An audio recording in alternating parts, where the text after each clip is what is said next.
स्वागत है आपका हमारे YouTube channel learning is must में। तो आज हम फर्स्ट यूनिट का सेकंड चैप्टर करेंगे। सेकंड चैप्टर का नाम है teaching English as a first language, as a second language and as a foreign language. तो ज़्यादा समय ना लेते हुए शुरू करते हैं।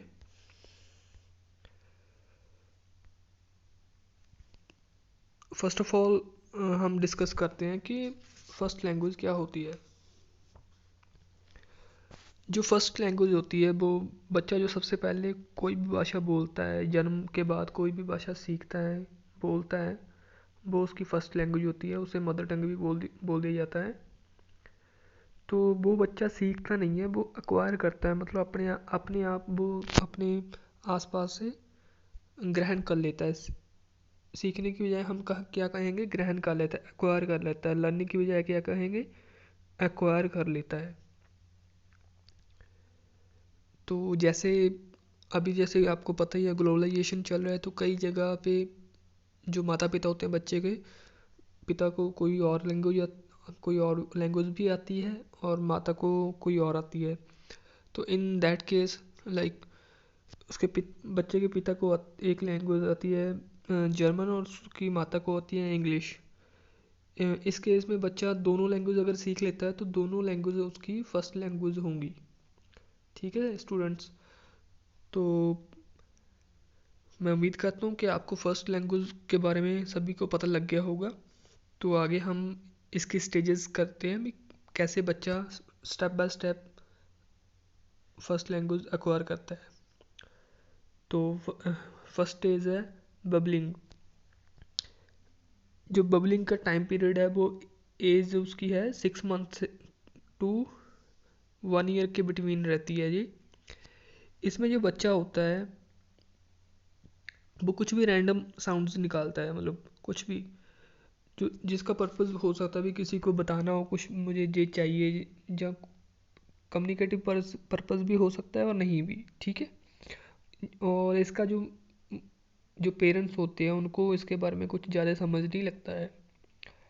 ओके। तो बबलिंग में जस्ट रैंडम साउंड से निकालता है बच्चा, आप सभी को पता ही है।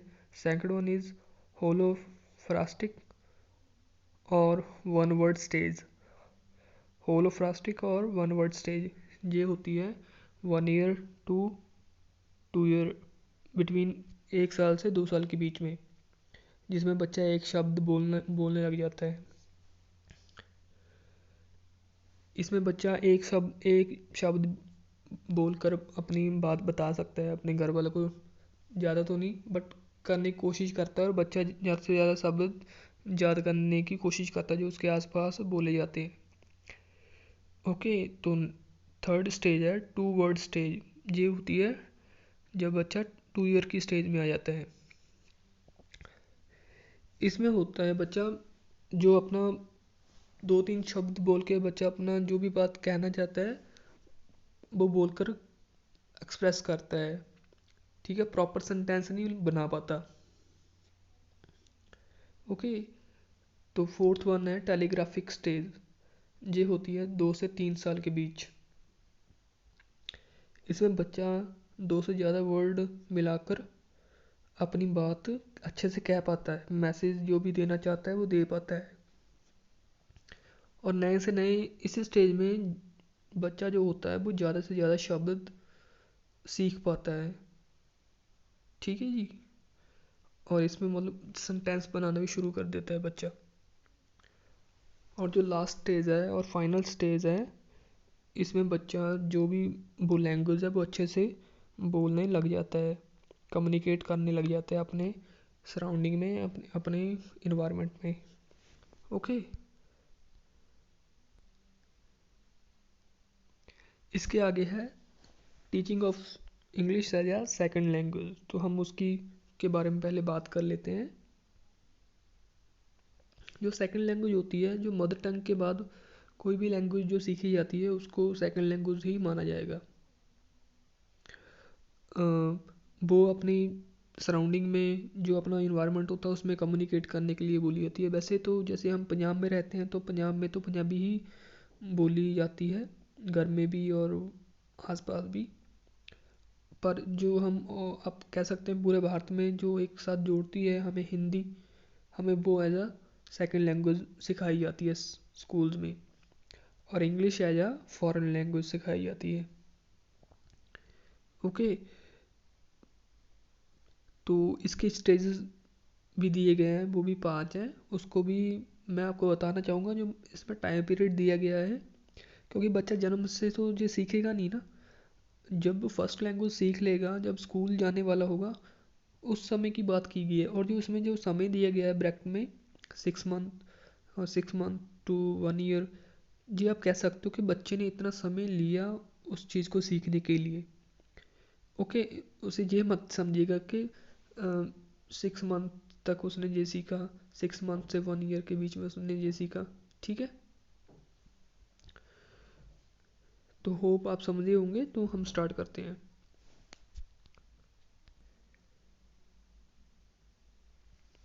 इसकी फर्स्ट स्टेज है प्री प्रोडक्शन, जो इसका टाइम पीरियड है 0 to 6 मंथ। इस स्टेज को नॉन वर्बल और साइलेंट स्टेज भी कहा गया है, क्योंकि इसमें बच्चों को जो भी नई लैंग्वेज वो सीख रहा है, उसके जो वर्ड्स हैं उसके मन में कोई सेंस नहीं होती। ओके, इस स्टेज में जो स्टूडेंट्स हैं वो नई जो भी उस लैंग्वेज की वोकेबलरी है उसको लर्न करने में लगाते हैं टाइम, और उसके वर्ड को प्रोनाउंस करते हैं। जो सेकंड स्टेज है वो है अर्ली प्रोडक्शन। इसका जो टाइम पीरियड है वो है 6 मंथ to 1 ईयर। इसमें जो बच्चा है, स्टूडेंट है, वो 1 से 2 वर्ड प्रोड्यूस करने लग जाता है, और जो भी क्वेश्चन होता है जिसके बच्चा आंसर येस और नो में दे सकता है, उन क्वेश्चन के इजीली आंसर कर देता है। स्टूडेंट फ्रेजल छोटे छोटे फ्रेज भी बोलने लग जाता है, पर ग्रामेटिकली वो करेक्ट नहीं बोल पाता अर्ली प्रोडक्शन स्टेज में। ओके, थर्ड स्टेज है स्पीच एमरजेंस। ये जो स्टेज है ये 1 ईयर to 3 ईयर्स में रहती है, और इस स्टेज में जो बच्चे स्टूडेंट होता है वो सिंपल फ्रेज बोल सकता है, और काफ़ी अच्छी समझ के साथ बोलता है उसको। ठीक है, और ग्रामेटिकल एरर भी कम हो जाते हैं इसमें। और fourth one is intermediate fluency, 3 to 5 years time period है इसका। एंड इसमें जो स्टूडेंट होता है वो कंप्लीट सेंटेंस बरूली बोल सकता है अच्छे से, एंड जो उसकी समझ रहती है बोलने में वो भी काफ़ी अच्छी रहती है, पूरी सोच समझ के पूरे अच्छे से बोलने लग जाता है। इसमें काफ़ी कम चांस रहता है ग्रामेटिकल एरर के। एंड जो फाइनल स्टेज है उसमें बच्चा जो फर्स्ट सेकंड लैंग्वेज सीखा है उसको अच्छे से उससे कम्युनिकेट करने लग जाता है, उसको कोई दिक्कत नहीं आती है। ओके, उसमें अपने थाट्स वगैरह फीलिंग सभी इजीली एक्सप्रेस कर सकता है वो। Okay,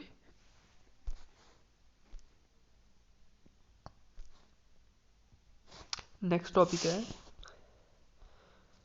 teaching of English as a foreign language, या आप कह सकते हो teaching of foreign language. Okay, तो अब ध्यान से सुनिए और देखिए। This is a language of country other than one's own country. इसका आप सभी अच्छे से समझ ही गए होंगे इस नाम से भी। वो लैंग्वेज होती है जो हमारी कंट्री की, अपनी कंट्री की नहीं होती, किसी दूसरी कंट्री की होती है। It is not related to person own social environment, means not use for communication in person own society.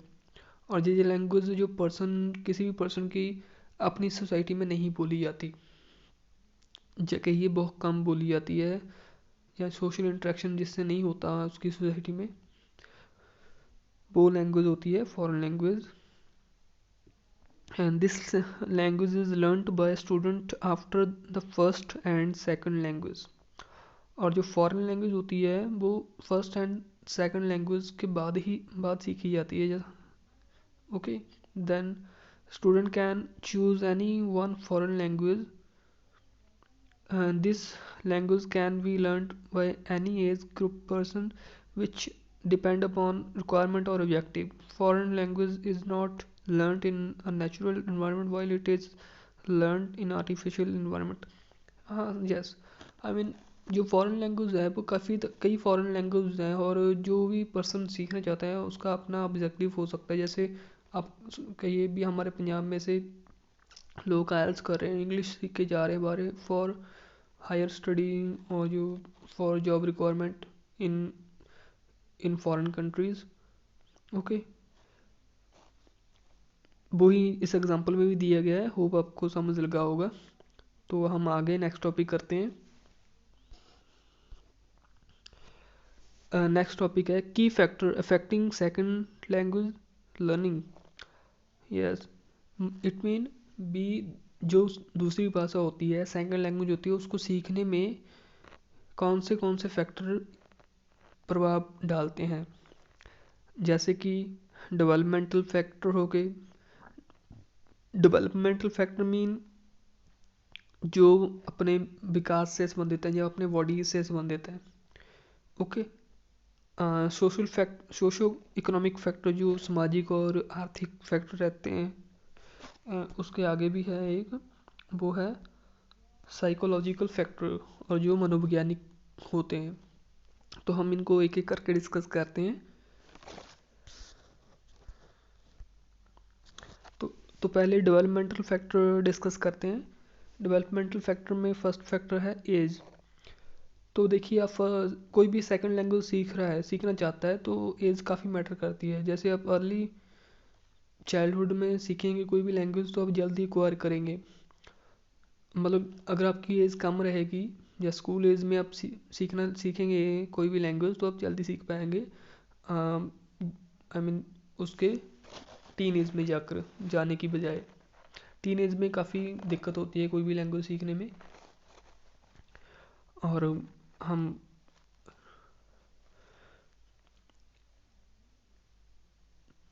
तो next one is gender. Gender gender भी जेंडर में क्या बताया गया हम बताते हैं आपको।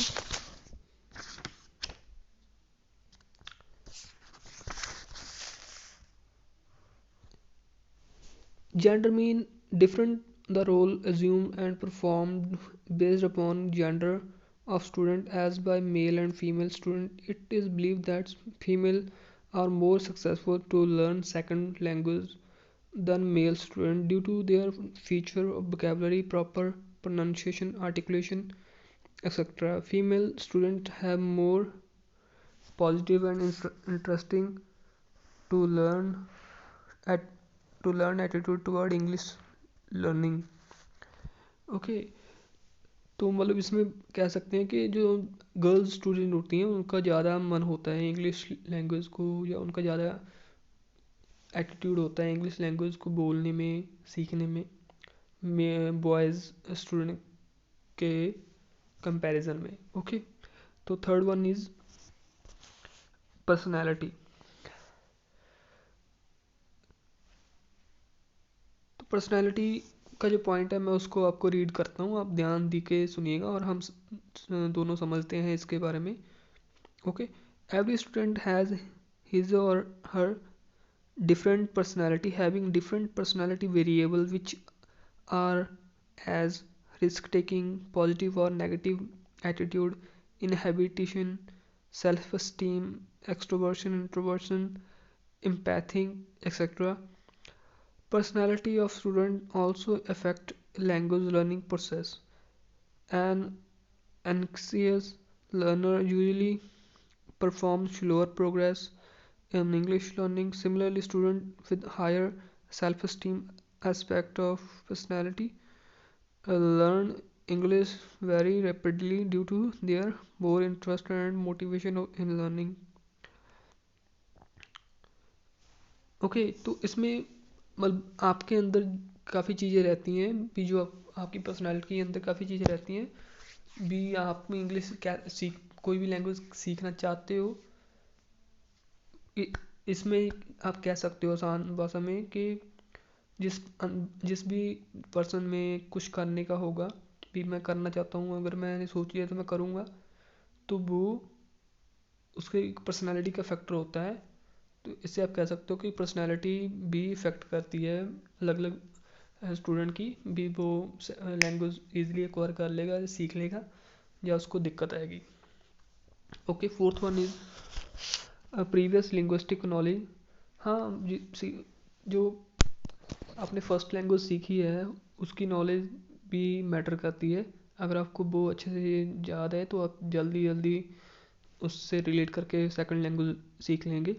And fifth one is experiences. Experiences भी मैटर करते हैं, आप इजीली कम्युनिकेट कर पाएंगे अपनी जो मदर टंग को यूज़ करते हुए, जब किए हैं आपने। Okay, and six one is physical factor. Physical factor mean आपका फिजिकली फिट होना, आपका जो माइंड है वो फिजिकली फिट हो, तो फिजिकली फिट होना भी मैटर, सबसे ज़्यादा मैटर वही करता है।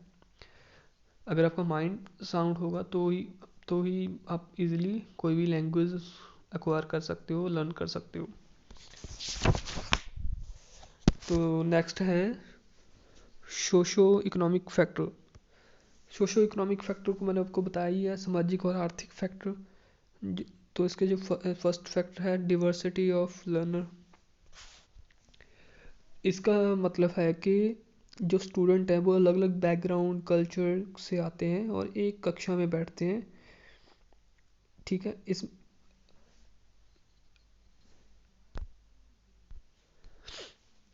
अलग अलग कल्चर से होते हैं। कोई पंजाबी बोलता है स्टूडेंट, कोई इंग्लिश, कोई हिंदी बोलता है, कोई मराठी बोलता है।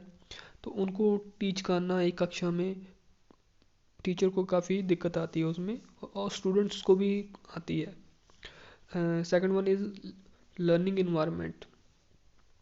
लर्निंग इन्वायरमेंट भी मोस्ट इम्पॉर्टेंट फैक्टर है इसका। देखिए, एक बच्चा जो स्कूल में वो तो 6 से 7 घंटे ही बिताता है, बट मोर ओवर टाइम अपना कहाँ बिताता है, घर में। देखिए, अब स्कूल में जाके बच्चा पढ़ता है, अच्छी बात है, घर में आता है तो बुक को हाथ में नहीं लगाता, तो वो जो आई मीन लर्निंग का वो साइकिल होता है वो इजीली नहीं चल पाता। तो लर्निंग का एनवायरनमेंट दोनों तरफ इजी सही होना चाहिए, घर में भी एंड स्कूल में भी। And third one is family support and status. देखिए, फैमिली सपोर्ट एंड स्टेटस भी मैटर करता है सेकंड लैंग्वेज लर्न करने के लिए।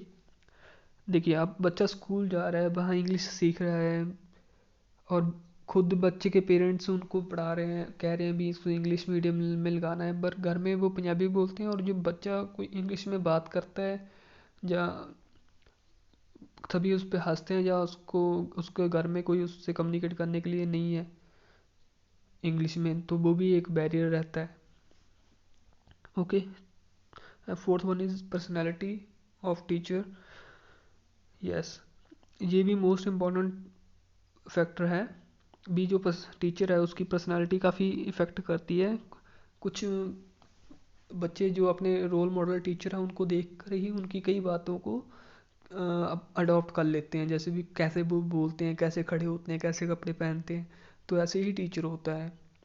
और वन थिंग मोर इसके बारे में, कि जो टीचर है अगर उनके पास रिसोर्स नहीं है, उनको वो एक्सक्यूज़ नहीं बनाना चाहिए टीचर को। हालांकि अपनी ओर से कुछ अलग से एक्टिविटी अरेंज करने के लिए एफर्ट करने चाहिए। एक्सक्यूज़ एक्सक्यूज़ देने की बजाय कुछ कुछ ना कुछ अच्छा करके बच्चों की जो लर्निंग को इजी करना चाहिए उस टीचर को। Okay, and last one is family economic status. Yes, भी फैमिली का जो इकोनॉमिक स्टेटस कहता है, फैमिली की क्या इनकम इनकम है मंथली, वो भी मैटर करता है। अगर अच्छी इनकम होगी तो बच्चे को जो भी मटेरियल चाहिए होगा लर्निंग के लिए, लैंग्वेज लर्निंग के लिए, जैसे TV, radio, projector, CD etcetera, वो इजीली परचेज करके उनको दे सकते हैं। बट अगर नहीं होगा, अच्छी नहीं होगी कंडीशन, तो बच्चे को काफ़ी दिक्कत आएगी। एंड आगे है साइकोलॉजिकल फैक्टर। ये हमारा लास्ट टॉपिक है। बस 6 पॉइंट है इसके, आप ध्यान दीजिएगा। ओके, फर्स्ट पॉइंट है intellectual factor.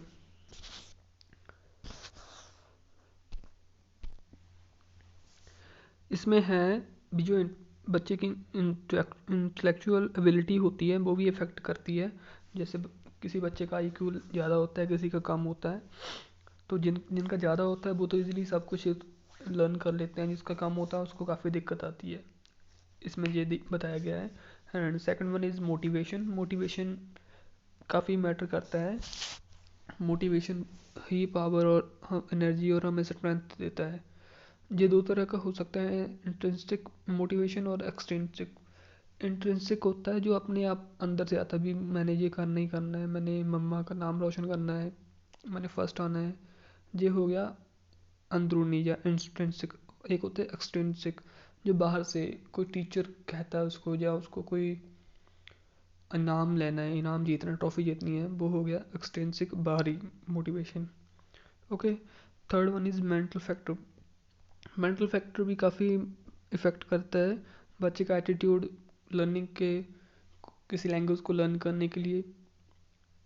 Okay, and fourth one is readiness and will power. बच्चे की डिज़ायर होनी चाहिए कुछ सीखने की, मैंने कुछ सीखना है। इसमें ये बताया गया है विल पावर होगी बच्चे में कुछ करने के लिए तो ही वो कुछ कर पाएगा, अदरवाइज कुछ नहीं कर पाएगा। हर जगह यही है। जैसे हम हैं, हम भी अगर ऐसे ही बैठे रहेंगे तो कुछ नहीं होगा। अगर किताब उठाएंगे, पढ़ेंगे, अगर मेरी वीडियो देख रहे हैं तो इसमें से कुछ समझने की कोशिश करेंगे तो आपको सब कुछ ना कुछ तो मिल ही जाएगा। तो यही बात हर जगह लागू होती है friends. And fifth one is self steam.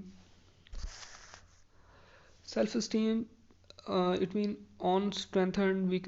सभी की अपनी स्ट्रेंथ होती हैं और वीकनेसेस होती हैं।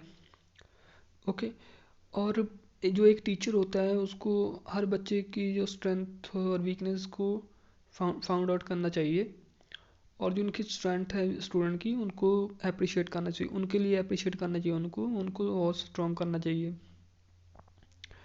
ठीक है, एंड मतलब इनको पता लगा कि भी टीचर काफ़ी अच्छी प्रोसेस कर सकता है लर्निंग की। Okay, and six one is effective support. Effective support mean जो उसके पीयर होते हैं, साथी होते हैं स्कूल के, उनके साथ मिलके कुछ पढ़ाई के संबंधित कार्य करना, उसको पीयर सपोर्ट कहते हैं। इसको बढ़ावा देने के लिए जो टीचर है वो उनको प्रोजेक्ट वर्क भी दे सकता है, ग्रुप डिस्कशन भी करवा सकता है, कोई एक्टिविटी भी करवा सकता है। ओके, तो ये सभी फैक्टर किसी भी लैंग्वेज को, जो जहाँ पे हमने स्पेशली सेकंड लैंग्वेज की बात की, उसको सीखने के लिए इफ़ेक्ट करते हैं, उस पर प्रभाव डालते हैं काफ़ी। तो आज यही था हमारे सब आपके लिए। तो ये वीडियो हम ख़त्म करते हैं अब। आपका बहुत बहुत धन्यवाद जहाँ तक बने रहने के लिए। Thanks for watching. फिर मिलेंगे।